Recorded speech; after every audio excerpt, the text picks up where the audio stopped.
Welcome to the Reawaken You podcast. I'm Kate Parker, your host, an empowerment coach, author, and entrepreneur who's on a mission to help women reclaim their power and live life on their own terms. Here we dive into real talk about breaking free from the patriarchy, embracing your authentic self, and stepping into your full potential. We explore how societal structures have held women back and how you can rise above them to create a life that's truly yours. Through the lens of authenticity, queen energy, and legacy, you will hear inspiring conversations, actionable strategies, and unfiltered insights to support you on your journey of self-discovery and empowerment. So if you're ready for honest, no bullshit empowerment with a touch of sass, you're in the right place. Let's reawaken your power together. Hey everyone. These past few days I have been in an experiment, a facilitated experiment where we dove deep into things like embracing our own authenticity and about how we use self-reflection for our own growth. We had to dive deep into ourselves to get the most out of this experiment and to use our own stuff for our own journey within. I'm not going to say this was easy. It takes a level of radical honesty and self-awareness to do work like this.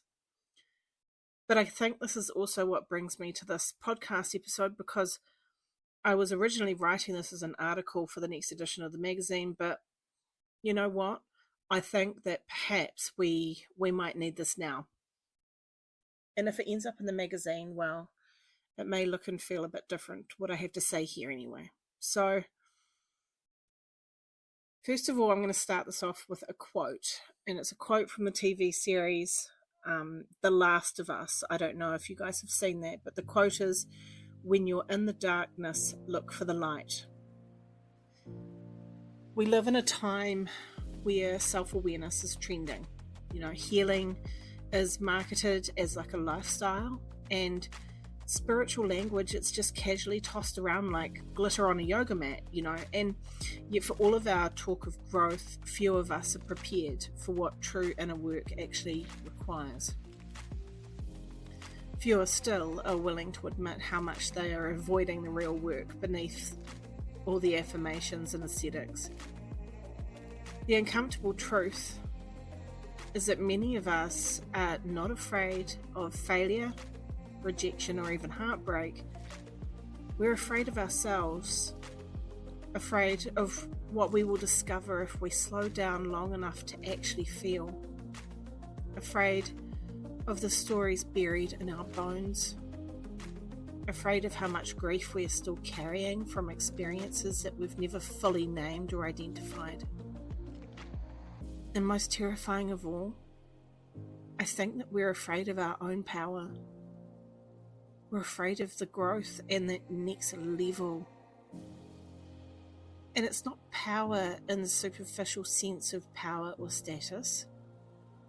It's not the kind that fits into a tidy little vision board. I mean real power. You know, that kind that comes from clarity and self-trust and integration, the kind that emerges when we stop performing and we start remembering who we are before the world told us who to be. The kind of power doesn't come through a quick fix or a curated post or a perfect feed. It comes through the deepest kind of reckoning, the ones that we have with ourselves. And we all have our wounds, you know, our places, our patterns, whether they're born from neglect, trauma, betrayal, survival, or even, you know, cultural conditioning. We all carry a private universe of pain and wisdom. And yet most of us spend our lives orbiting around those wounds instead of going in. We design routines and relationships and entire personalities, and we design them around avoidance. And in doing so, we perform a version of life that feels safe. But maybe when we do that, it's also not whole. We keep the tank full. We stay in control. We never break down. We don't allow ourselves to run out of fuel because the thought of being stranded is terrifying. And I know this because I was that woman. I was the woman who didn't run out of petrol. A few years ago, in what would become a pivotal coaching session, I was being coached. I was actually asked a question that seems laughably simple. It was, if you ran out of petrol on the side of the road, what would you do? And without hesitation, I said, well, I wouldn't. I'm organised. I always have petrol in the tank. It was a matter of fact response, but it was also defensive. It was rigid. It was so automatically rehearsed. But my coach, she didn't let it go. She said, okay. She was very gentle. She said, but just imagine if you did run out, what then? And I struggled. I came up with plans. I said I would walk to the petrol station. I said I'd figure it all out by myself. I felt uncomfortable. I felt exposed. What I couldn't say, and what I didn't realize until much later, was that the idea of needing help activated something so primal in me that even this hypothetical scenario of dependence felt really dangerous. And I couldn't imagine not being the one in control. I couldn't tolerate the vulnerability that came with breakdown. That coaching moment, it cracked me open. It made me realize just how tightly I'd been holding on to my identity as a strong, independent woman.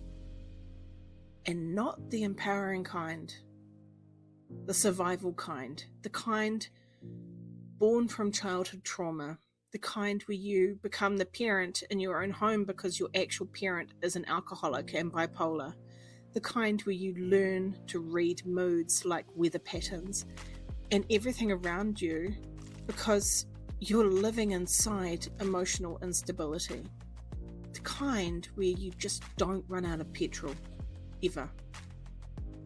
Because if you do, there's no one coming to help you. Hyper independence has been my protector, my shield, my identity. But underneath it was a child who had never learned to ask for help because it wasn't safe to need.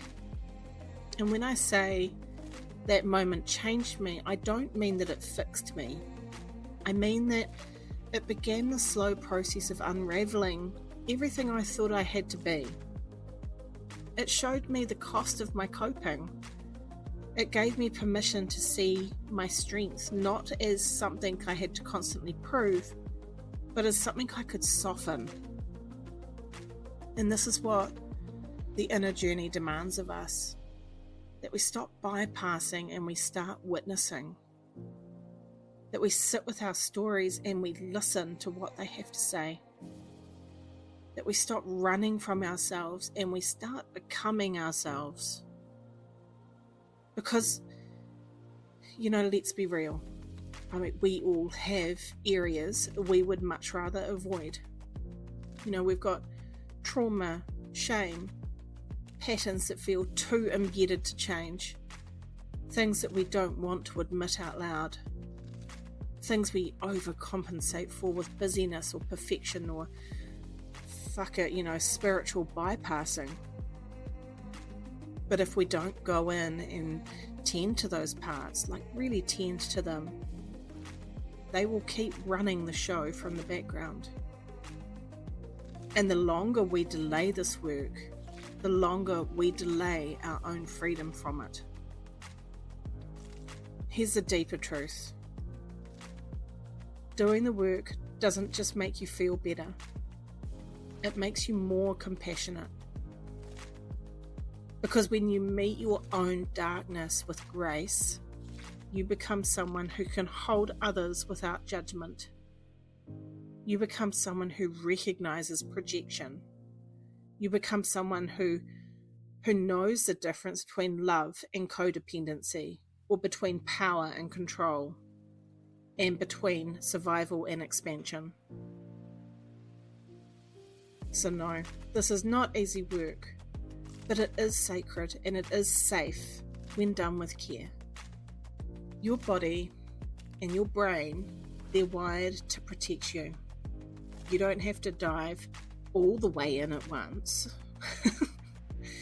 You don't have to rip open every single wound in one single setting. You can just go layer by layer. You can move with rhythm, not urgency. And you can trust that the process will never ask more of you than what you can give. And the truth is, the deeper you go, the more light you will find. Because healing is not about becoming someone new. It's about remembering who you were before the world taught you to be small, before you were told that you had to earn your worth, and before you believed that you had to be perfect to be loved. If I hadn't have done this work, if I hadn't have walked back through the halls of my own story and looked at my own pain and chosen to love myself anyway, then I would not be here. I would not be this woman. I would not be this coach. I would not be able to hold the space that I hold for others the way I do now.